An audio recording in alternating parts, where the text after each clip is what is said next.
Hello, Vlogalogue. How are you today? I am good. Thank you for asking. Stress is kind of a fitting topic for this week because this is probably one of the first weeks in like a month where I haven't been stressed as all balls. And it's not like I did something and then I de-stressed and now everything's fine. It's that work stopped being so crazy and I burnt out for 2 days and did nothing. That's just how I do. People seem to worry about it. People will tell you that stress is evil and stress is like, oh, you can't be stressed all the time. You'll give yourself an aneurysm or a heart attack or whatever. But stress gets shit done, and getting shit done is how you get shit done. I'm sure there are some valid health reasons for not being stressed all the time. From my brief time studying psychology, I can confirm that is the case. But I think it really depends on the individual. I mean, there are people who get stressed and then they become assholes. You know, everything is everybody else's fault. And there are some people who get stressed over the tiniest things. There are people who invest themselves in things so greatly that as soon as that thing is flawed in some way, it stresses them out. So they're building themselves up. You know, they've built themselves a castle, and then someone goes, your castle's a bit crap, and that, like, the act of building the castle was stressful enough, and now you're being shitty about their castle.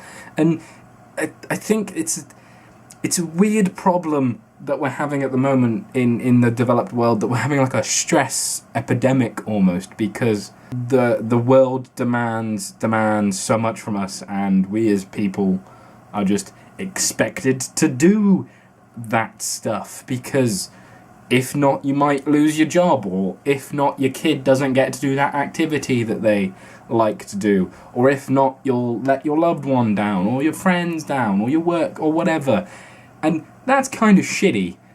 But yeah, I tend to do a bunch of stuff and then burn out for a couple of days, and then do a bunch more stuff, then burn out a couple of days, and do a bunch more stuff, then burn out for a couple of days these days, because a lot of my work isn't like physics based. Okay, isn't physical. Like when I was a technician, or specifically when I was working like the general stuff rather than the more technical stuff, like unpacking trucks and shit. If you burn yourself out there, you burn yourself out for weeks. I broke my wrist, I ruined my back, all because I would work day shifts back to night shifts, back to day shifts, back to night shifts, because you do the work when you can, otherwise you get stressed out about money. Money is the worst thing to be stressed out about, because it crushes your soul. Anyway, back to the point, like, in a job like that, you can't burn out, because burning out, you know, you're ruined. It's not a case of, oh, I feel sad, it's, my back is near to broken. Whereas these days, when I was working as a teacher and a video editor and a technician, and now I work as a technician and other things, but it all requires me basically to be in an office all day, every day. So all that happens when I burn out is I have to deal with it, and the way that I deal with it is by doing nothing, which probably isn't healthy, but it's definitely worth it.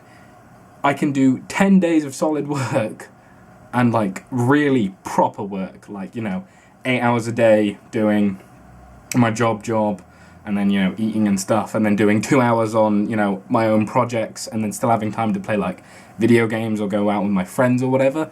And that's, like, 10 hours of work a day every day. Oh, my God, and the weekends. The weekends are just appalling. I am terrible to myself. But that's, like, 70-hour weeks of whether or not you consider it work, but, stressful activity stuff. And I don't do it because, like, without it the sky falls. I do it because I want to do it, and that may be stressful, but it's worth it. Maybe as I get older, it will become a lot like, it'll be 10 days of pure productive thing, and then 2 days of 2 weeks of burnout. Then maybe I'll reevaluate my life. But as it stands, with coffee being in an abundant supply around here, energy drink when you're desperate, and just my job being so mentally stimulating, there's no real problem with me burning myself out. Because if you work hard, you get a lot of, lenience in how you live your life as a as a person who works for a company rather than when I was self-employed. If I burnt myself out, I was paying for it. But now, you know, if all of a sudden on Friday I am just like the worst employee ever, they can give me a couple of days because they know I've been working hard, you know? So for dealing with stress, I don't. For getting stressed, I don't really either.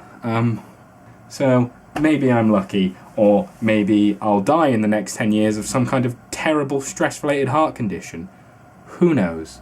One thing I will say for being, you know, perpetually physically stressed rather than perpetually emotionally stressed, you can tell when I'm stressed because I gain a shit ton of, like, depending on the month, how the month has gone, I lose and then gain a stone and then lose a stone and then gain a stone and then lose a stone and then gain a stone. And that's the weight of my body. Not like I lost my stone.